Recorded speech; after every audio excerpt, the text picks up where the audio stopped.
পৃষ্ঠা ৪৩ সূরা নিসা। এক নজরে কোরআন, সূরা নিসা।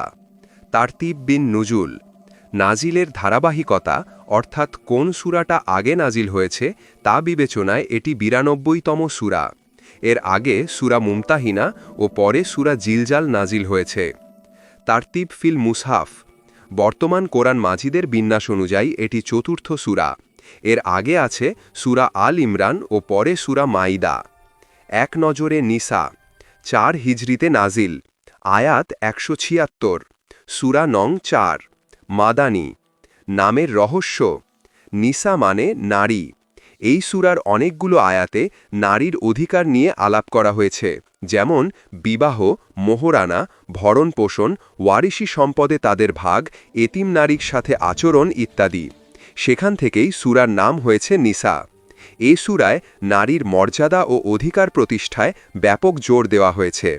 প্রকৃতপক্ষে কোরআনের গোটা ১৮ সূরার নামই যেখানে দেওয়া হয়েছে নারী, সেখানেই ইসলামে নারীর আলোচনার কতটা ব্যাপক, নারীদের কতটা গুরুত্বের চোখে দেখা হয় তা আর বুঝবার বাকি থাকার কথা নয়।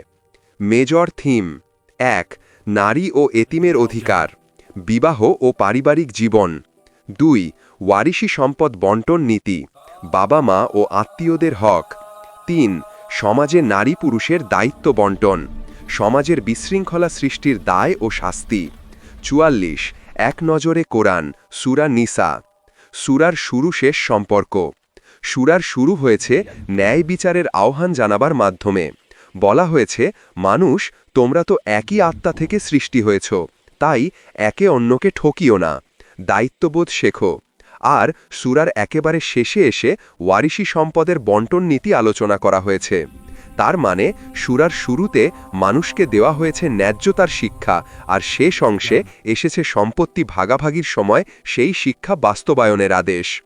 অন্য সূরার সঙ্গে সম্পর্ক: এ সূরার আগের সূরাটি হল সূরা আল ইমরান, যার শেষ অংশে মুসলিমদের উদ্দেশ্যে আল্লাহ তাআলা বলেছেন, আল্লাহর অবাধ্যতা থেকে নিজেকে বাঁচিয়ে রাখো, যাতে তোমরা সফল হতে পারো।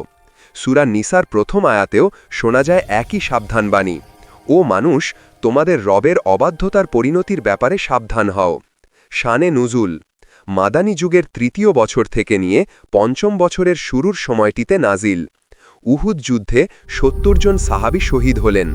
তখন তাদের ওয়ারিশি সম্পত্তি কিভাবে ভাগ হবে তা নিয়ে প্রশ্ন দেখা দিল। আল্লাহ তখন সূরা নিসাতে উত্তরাধিকার সম্পর্কিত বন্টন নীতি জানিয়ে দিলেন। এদিকে ওই ৭০ জন সাহাবী শহীদ হওয়ায় তাদের সন্তানেরা এতিম হয়ে পড়ল। তখন এতিমের সম্পদ রক্ষণাবেক্ষণ হবে কিভাবে সে বিধানও এ সূরাতে আল্লাহ জানিয়ে দিলেন। সালাতুল খাউফ তথা যুদ্ধের সময় নামাজ কিভাবে পড়তে হবে সেই বিধানটি আসে জাতুর রিকা যুদ্ধের প্রেক্ষাপটে। এই যুদ্ধ সংগঠিত হয় হিজরতের ৪র্থ বছরে। অন্যদিকে ৫ম হিজরির বনুল মুস্তালিক যুদ্ধের সঙ্গে পানির অভাব দেখা দিলে তায়াম্মুমের বিধান নাজিল হয়। এই গেল ওই সময়ের প্রেক্ষাপট। এবার আসা যাক নাজিলের প্রেক্ষাপটে। নবীজির হাতে তখন ৩টি গুরুত্বপূর্ণ কাজ: ১. ইসলামী রাষ্ট্র মদিনার ফাইন্যান্সিয়াল ম্যানেজমেন্ট, আর মুশরিকদের আক্রমণ এবং মদিনার ইয়াহুদি ও মুনাফিকদের ষড়যন্ত্র মোকাবেলা করা। ৩. ব্যাপক উদ্যমের সঙ্গে দাওয়াতি কাজ চালিয়ে যাওয়া, নতুন যারা মুসলিম হয়েছে আত্মিক পরিশুদ্ধি করা।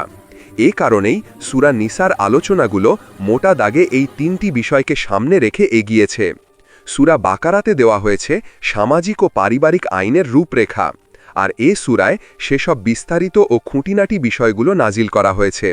দেখুন বুখারী ৩৩৪, ৪১২৯, মুসলিম ৩৬৬, ৮৪২। পৃষ্ঠা ৪৫, সূরা নিসা, এক নজরে কোরআন। সেগমেন্ট: অধিকারের নতুন সংজ্ঞা। জাহিল যুগে সুযোগ সুবিধা সবটা ছিল পুরুষ ও নেতাগোত্রের লোকদের জন্য।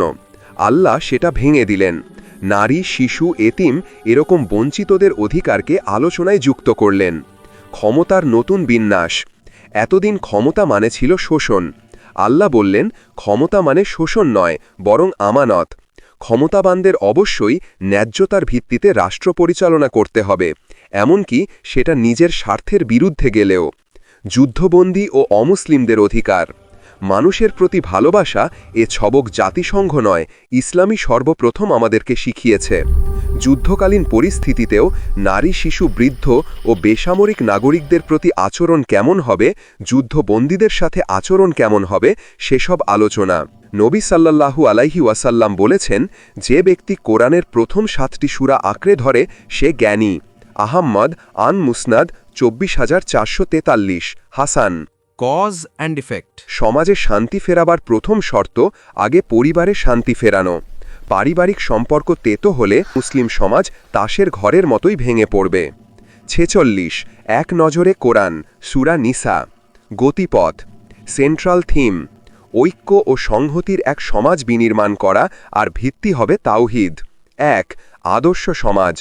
একটি আদর্শ সমাজ গড়ে তোলার মূল নীতি মানুষ হিসাবে মানুষের যে দায়িত্ব তা মনে করিয়ে দেওয়া হয়েছে। 2 তাওহীদের দাওয়াত। ইহুদি খ্রিস্টানদেরকে সঠিক দিন ইসলামের দিকে আহ্বান জানানো হয়েছে। সেই সাথে মানবজাতিকে বোঝানো হয়েছে মানুষ হিসাবে তোমাদের কিছু দায় রয়েছে অধিকারও। 3 নিফাক থেকে মুক্ত হওয়া জরুরি। মুনাফিকি জিহাদ কখনো একসাথে চলতে পারে না। মুনাফিক চেনার উপায়ও বাতলে দেওয়া হয়েছে। 4 ইহুদি খ্রিস্টানদের কর্মপদ্ধতি ও তার জবাব। ইহুদি খ্রিস্টানদের মন গড়া বিভিন্ন দাবি তুলে ধরে সেগুলোর জবাব দেওয়া হয়েছে, সেই সাথে করা হয়েছে ইতিহাস পর্যালোচনা। Case study. সহি মুসলিমের একটি হাদিস এসেছে, একবার নবীজি দীর্ঘ সময় ধরে দোয়া করলেন। তারপর সাহাবীদের দিকে ফিরে বললেন, আমি আমার রবের কাছে 3টি জিনিস চেয়েছি, তিনি আমাকে 2টো দিয়েছেন, বাকি একটি দেননি। আমি আমার রবের কাছে দোয়া করেছি আমার উম্মতকে যেন দুর্ভিক্ষ দিয়ে ধ্বংস না করেন, তিনি আমার দোয়া কবুল করেছেন। আমি আমার রবের কাছে দোয়া করেছি আমার উম্মতকে বন্যায় ডুবিয়ে যেন ধ্বংস না করেন, তিনি আমার এ দোয়াটিও কবুল করেছেন। আমি আমার রবের কাছে আরও দোয়া করেছি আমার উম্মত যেন নিজেদের ঝগড়া বিবাদ, রক্তারক্তি ও খুনোখুনিতে না জড়ায়, তিনি আমার এ দোয়াটি কবুল করেননি। নবীজি এ দোয়াটি আর কবুল না করার কারণ তিনি আমাদেরকে পরীক্ষা করতে চান। এ সূরায় আল্লাহ তাআলা আমাদেরকে ঐক্যবদ্ধ থাকার আদেশ দিয়েছেন বহুবার। এমনকি উহুদ যুদ্ধে ঐক্যবদ্ধ না থাকার পরিণামও কি হয়েছে হাতে কলমে তা ধরিয়ে দিয়েছেন। তাই এ বিষয়টি নিয়ে আমাদের গভীরভাবে চিন্তা করা উচিত। সহি মুসলিম এর হাদিস। সূরা নিসা। ওভারভিউ। সম্পদের উত্তরাধিকারে নারী পুরুষ উভয়েরই দাবি আছে, তবে তাদের হিস্সা সমান নয়, এটা আল্লাহর ফয়সালা। আয়াত 1 থেকে 6। সকল মানুষের সৃষ্টি একটি মাত্র আত্মা থেকে, এদের মধ্যে বৈষম্য থাকবে না। মোহাব্বত দিয়ে ঐক্যবদ্ধ বিষয়ে বর্ণনা। আয়াত 7 থেকে 18।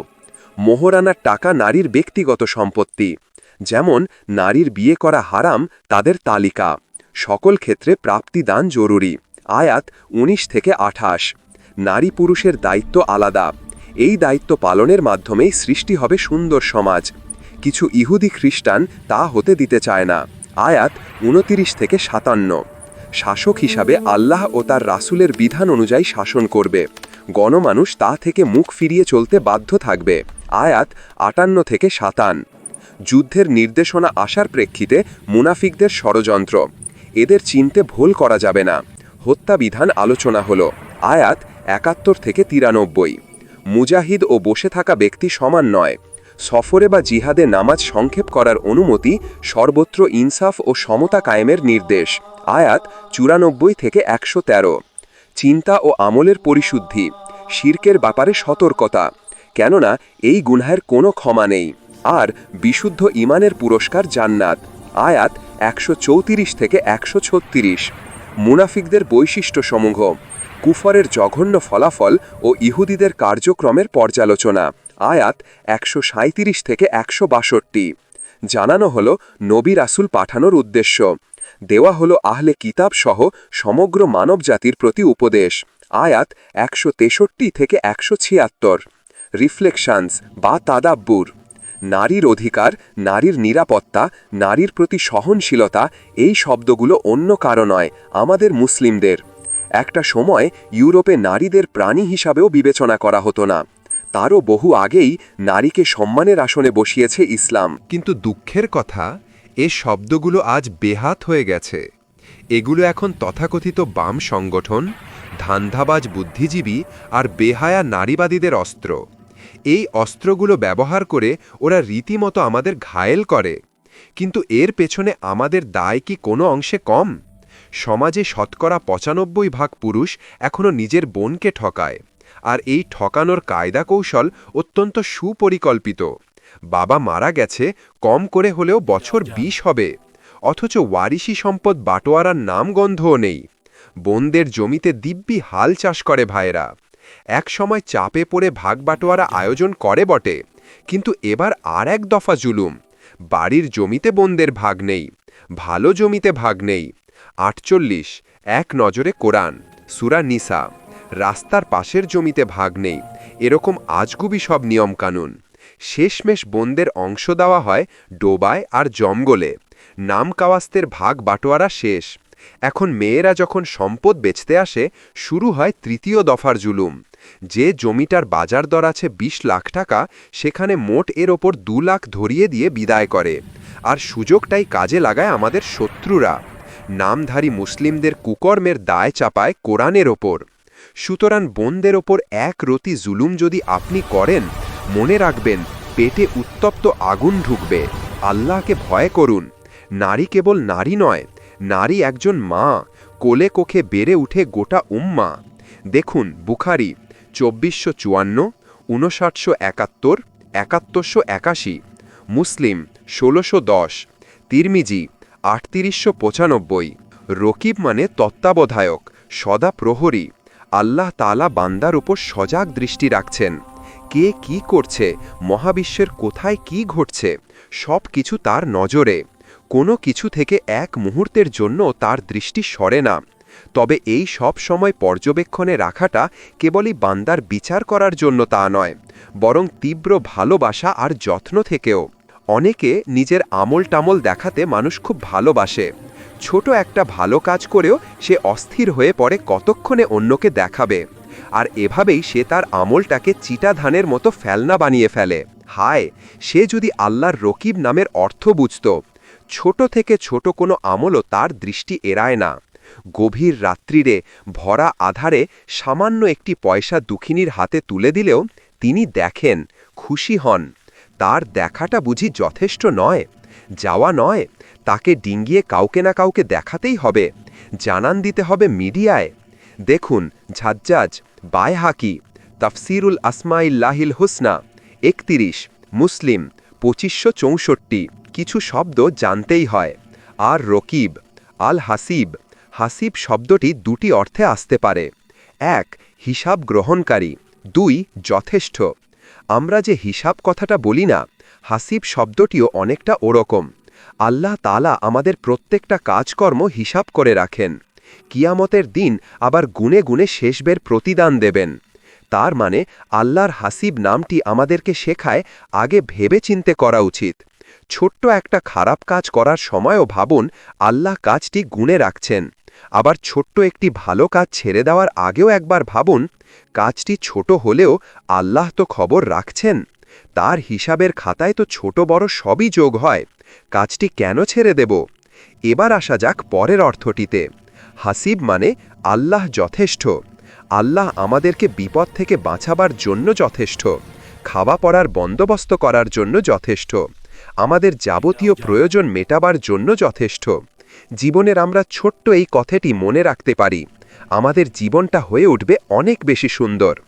এজন্য সব সময় আমরা একটি দোয়া পড়তে পারি। এ দোয়াটি আগুনে নিক্ষিপ্ত হবার পর ইব্রাহিম আলাইহিসসালাম করেছিলেন। হাসবি আল্লাহু ওয়া নি'মাল ওয়াকিল। আমাদের জন্য আল্লাহই যথেষ্ট, তিনি কতই না চমৎকার অভিভাবক। দেখুন বুখারী ৪৫৬৩। সম্মানিত শ্রোতাবৃন্দ, ডাক্তার মিজানুর রহমান রচিত এক নজরে কোরআনের ধারাবাহিক এসো একসাথে পড়ি এর ৫ম পর্ব সূরা আল মাঈদা শোনার আমন্ত্রণ জানাচ্ছি। একই সাথে যে সকল দর্শকবৃন্দ সূরা ফাতেহা থেকে সূরা আল ইমরান পর্যন্ত এখনও শুনতে পারেন নাই, তারা দ্য সার্ভেন্টস ডায়ারিজ চ্যানেলটি ভিজিট করুন। কোরআন ও সুন্নাহর সাথে থাকুন, ইসলামের পথে ঐক্যবদ্ধ